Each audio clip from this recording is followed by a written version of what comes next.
যে ভাগৱত মহাধৰ্ম এই ভাগৱত মহাধৰ্মনো কি এই বিষয়ে দ্বিতীয় স্কন্ধ ভাগৱতত শুকদেৱে আহি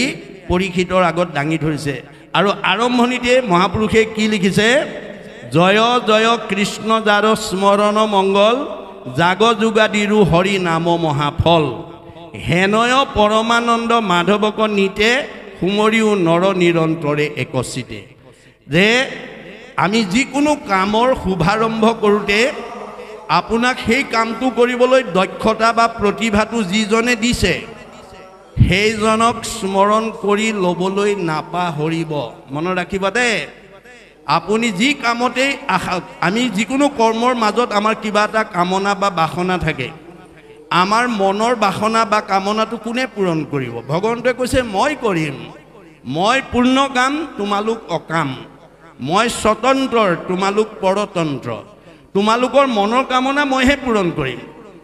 মই স্বতন্ত্ৰ তুমি বহুত দিন ক'বালৈ যাম বুলি ভাবি থাকিলেও নিৰ্দিষ্ট দিনা যাব নোৱাৰিবও পাৰা যদি মই যাব নিদিওঁ খাম বুলি বাঢ়ি লোৱা ভাত কাঁহীও খাবলৈ নাপাব পাৰা যদি মই খাব নিদিওঁ শুম বুলি পাৰি লোৱা বিচনাখনতো শুবলৈ নাপাব পাৰা যদি মই শুব নিদিওঁ এনেকুৱা এটা ইনফৰমেশ্যন আহিলে তাৰ বিচনা তাতে এৰি থৈ গুচি যাব গতিকে আমি পৰতন্ত্ৰ ভগৱন্ত স্বতন্ত্ৰ এই কথা জানি সকলো কৰ্মৰ শুভাৰম্ভতে যাতে আমি তেওঁক স্মৰণ কৰি ল'ব পাৰোঁ তাৰ কাৰণে আপুনি নিজেও সেই আদৰ্শৰে অনুপ্ৰাণিত হ'ব আৰু আপোনাৰ পৰিয়ালক উঠি অহা প্ৰজন্মক আপুনি সেই নীতি শিক্ষাটো দিব আমাৰ ভাগৱতে কৈছে যত ধৰ্ম কৰ্ম কৰা কৃষ্ণত অৰ্পণ তেবে অপ্ৰয়াসে সিজিবেক প্ৰয়োজন আপুনি যি কৰ্মকে নকৰক ল'ৰাটো স্কুললৈ গৈছে কোনোবা বিদ্যালয় মহাবিদ্যালয়লৈ গৈছে কোনোবা বিশ্ববিদ্যালয়লৈ গৈছে কোনোবা চাকৰিলৈ গৈছে কোনোবা কৰ্মস্থলীলৈ গৈছে কোনোবা ব্যৱসায়লৈ গৈছে কোনে ক'লৈ গৈছে সেইটো আপোনালোকে জানিব কিন্তু ল'ৰাটো স্কুললৈ যোৱাৰ আগতে আপুনি জ্যেষ্ঠজনে কওক বোপাই তুমি কৃষ্ণ বুলি কৈ যাবা দেই ককা দেউতা আইতা যদি বহি থাকে তুমি ককাক সেৱা এটা কৰি যোৱা আইতাক সেৱা এটা কৰি থৈ যোৱা দেউতাক সেৱা এটা কৰি থৈ যোৱা যোনেই জ্যেষ্ঠজন থাকে তেওঁক এটা সেৱা কৰি যাবৰ কাৰণে জ্যেষ্ঠসকলে পৰামৰ্শ দিব কাৰণ এতিয়া স্বয়ং বৈকুণ্ঠপতি কৃষ্ণ আহি স্কুলত পঢ়ি থকা ল'ৰাটোক আশীৰ্বাদ নিদিয়ে তুমি পঢ়া শুনাত ভাল হ'ব তোমাৰ জীৱন মংগল হ'ব বুলি কোনে দিব হৰিৰ মূৰ্তিক হৰি ভক্তক দেখিবা শক্তি অনুৰূপে তাৰ প্ৰীতি আচৰিবা সমস্ত ভূততে আছে ভগৱান সেই ভাবি সবাকো কৰিবা বহুমান ভগৱন্ত চবতে আছে কিন্তু মূৰ্তিমন্ত হৈ ভকতত আছে মূৰ্তিমন্ত হৈ ভকতত আছে গতিকে যিটো ল'ৰা ছোৱালীয়ে স্কুললৈ যাওঁতে মহাবিদ্যালয়লৈ যাওঁতে বিশ্ববিদ্যালয়লৈ যাওঁতে আইতা দেউতা মাক সেৱা কৰি যাব আৰু কৃষ্ণ নাম লৈ যাব সেইজনৰ পিছত কৃষ্ণ যাব যিটোজনে যায় নাম উচৰি তাৰ পাছে পাছে ভ্ৰমন্ত হৰি বৎসক স্নেহ যেন ধেনু ধাৱে ভজিও জানি হেন হৰি পাৱে গাই গৰুজনীয়ে পোৱালিটো যেনেকৈ মুখৰ আগত শিয়াল কুকুৰে কামুৰিব নোৱাৰাকৈ ৰক্ষণাবেক্ষণ দি যায় কৃষ্ণ নাম উচ্চাৰণ কৰি যোৱাজনক ভগৱন্তই তেনেকৈ ৰক্ষণাবেক্ষণ দিয়ে বুলি ভাগৱতে সিদ্ধান্ত দিছে একচিত্ত মনে যিটো মহাজনে ফুৰে গুণনাম স্মৰি তাক ৰক্ষা কৰি ফুৰয় সদায় হাতে কৌমদকী ধৰি কৌমদকী গদা গদা মানে নাম নামে তৰাই দিব আপোনাক নামে নাতাৰিলে আৰু আনে কোনে তাৰে অন্য তৰাব নোৱাৰিব গতিকে এই নীতি শিক্ষাটো আমাক প্ৰথম দিছে যে গুৰুজনে দ্বিতীয় স্কন্ধ ভাগৱত সংকলন কৰিবলৈ যাওঁতে তেওঁ কি কৰিছে প্ৰথমতে ভগৱন্তক স্মৰণ কৰিছে আৰু আমাক কৈছে জয় জয় কৃষ্ণ যাৰ স্মৰণ মংগল যাৰ নামটো স্মৰণ কৰিলেই মংগল আহে সুমংগলেই অমংগল জানা কৃষ্ণ বিনে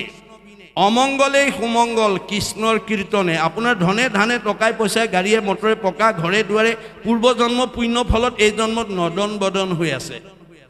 আপুনি যদি সেই বিনাশী সম্পদৰ মাজত থাকি যদি কৃষ্ণলৈ পাহৰি যায় সমাজলৈ নাহে নামঘৰলৈ নাহে ঈশ্বৰৰ কথা নুশুনে তেতিয়া আপোনাৰ চকৰি ঘূৰাবলৈ ভগৱন্তৰ বেছি সময় নালাগে মাধৱদেৱে কৈছে ঐশ্বৰ্য ভোগৰ মদে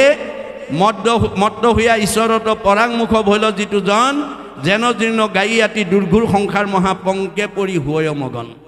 আপোনাৰ গাত হাড় ছাল নথকা গাই যদি বোকাত পৰিলে যিটো অৱস্থা হ'ব সম্পদ ভোগ কৰিবলৈ পাই ঈশ্বৰলৈ পিঠি দিয়াজনৰ অৱস্থাও তেনেকুৱালৈ লৈ গুচি যাব সেইকাৰণে আমি কেনেকুৱাকৈ থাকিব লাগিব মাধৱদেৱে আমাক কৈছে অকল অসমৰ বা কোনো জাতি জনগোষ্ঠীৰ কাৰণে কোৱা নাই বিশ্বৰ মানৱৰ কাৰণে কৈছে কি বুলি কৈছে ঐশ্বৰ্য বিভূতি বলসমে মুক ভজে যিটো নৰোত্তমে সিও ভৈল মোৰ ময়ো ভৈলো তাৰ বৈশ্য এয়াই মোৰ ৰহস্য অৰ্থাৎ সকলো ধন ধান ঐশ্বৰ্য সম্পত্তি থকা মাজতো যিজনে ঈশ্বৰৰ নাম নেৰে নাই অসম্পদ কালত যিজনে ভজয় ঈশ্বৰক অনিষ্ট কৰি তাৰ অমংগল সকল গুচয় তাক ৰক্ষা কৰে হৰি ধনে ধনে টকাই পইচাই গাড়ীয়ে মটৰে পকা ঘৰ দুৱাই শিক্ষা বিদ্যাই জয় জয় মই কিন্তু ঈশ্বৰৰ নাম নেৰে সেইজনক সকলো বিপদৰ পৰা ভগৱানে উদ্ধাৰ কৰে বুলি ভাগৱতে সিদ্ধান্ত দিছে কিন্তু আমাৰ স্বাভাৱিকতে কি হয় ধন ধান টকা পইচা গাড়ী মটৰ পকা ঘৰ দুৱাৰ হ'লে আমি সমাজলৈ পাহৰি যাওঁ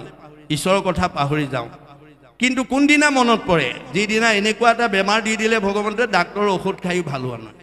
সেইদিনাখনে ক'ব আৰু পাৰ কৰা ৰঘুনাথ সংসাৰৰ সাগৰে এতিয়া ভাগৱতে কৈছে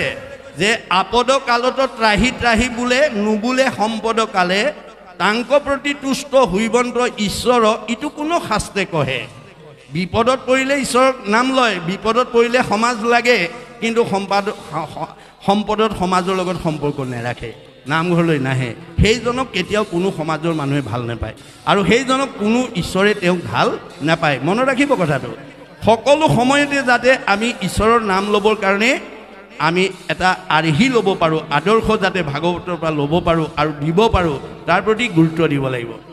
এতিয়া কৈছে জাগ যোগাদিৰো হৰি নাম মহাফল বুলি কৈছে